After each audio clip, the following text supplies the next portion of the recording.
Breaking tonight, Senator Lindsey Graham is dead at 71. One of the most powerful voices in Washington, gone. Almost without warning. Just hours before his death, he was on the phone with President Trump. Just one day before that, he was standing on the ground in Kyiv. And now, the man who shaped 2 decades of American foreign policy is being mourned by presidents, prime ministers, and the very people who once called him an enemy. Stay with me because this story moves fast and there's a lot the headlines aren't telling you. Let's start with what we know.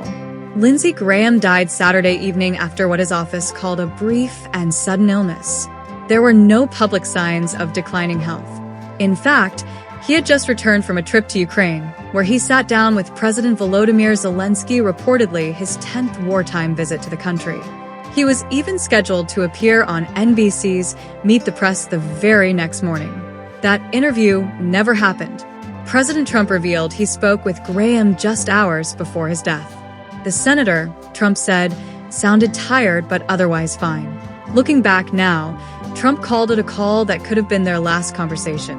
In a tribute posted online, Trump praised Graham as one of the greatest people and senators he had ever known, calling him a true American patriot. It's a strikingly warm tribute, especially given their history. Because Graham and Trump weren't always allies. Not even close. Back in 2015, Graham blasted Trump directly, branding him a race-baiting, xenophobic bigot. In 2016, he warned Republicans that nominating Trump would destroy the party and that they deserve it.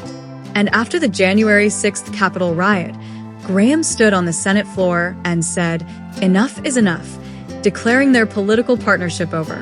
But politics is never that simple. Over time, the relationship healed. Graham voted against impeaching Trump. He backed his 2024 campaign. And he became one of the president's most trusted allies on foreign policy, especially when it came to Iran. And that's where Graham's legacy gets complicated and controversial. For over a decade, Graham was one of the loudest voices in Washington pushing for confrontation with Iran's regime. As far back as 2010, he argued the U.S. needed to be ready to cripple Iran's ability to wage war. In the weeks before this year's war broke out, he was publicly and privately urging Trump toward military action. When the strikes finally came, Graham didn't hesitate. He called the war long justified. That stance made him a hero to some and a target to others.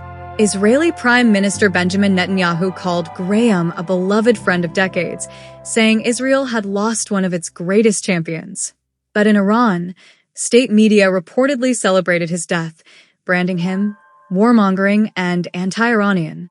Just last week, mourners at a funeral in Iran were seen carrying signs with Graham's face inside a targeting reticle.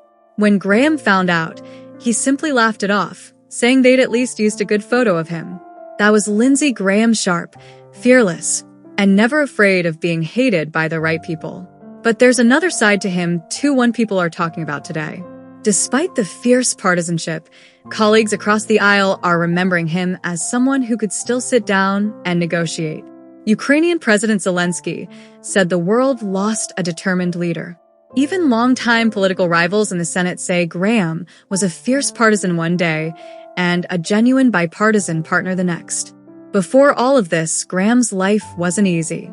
While he was still in college, he lost both of his parents within 2 years of each other. He stepped up and became the guardian of his little sister, eventually legally adopting her. From there, he built an entire career from nothing. Law school, military service as an Air Force prosecutor, and eventually the United States Senate, where he served since 2003. Now, his death leaves a real gap in Washington. South Carolina's governor can appoint a temporary replacement, but voters will choose Graham's true successor in this November's midterms, a race that's now even more critical, with Republicans holding a razor-thin Senate majority. To make matters worse, fellow Republican Senator Mitch McConnell remains hospitalized, adding even more uncertainty to an already fragile Senate balance of power.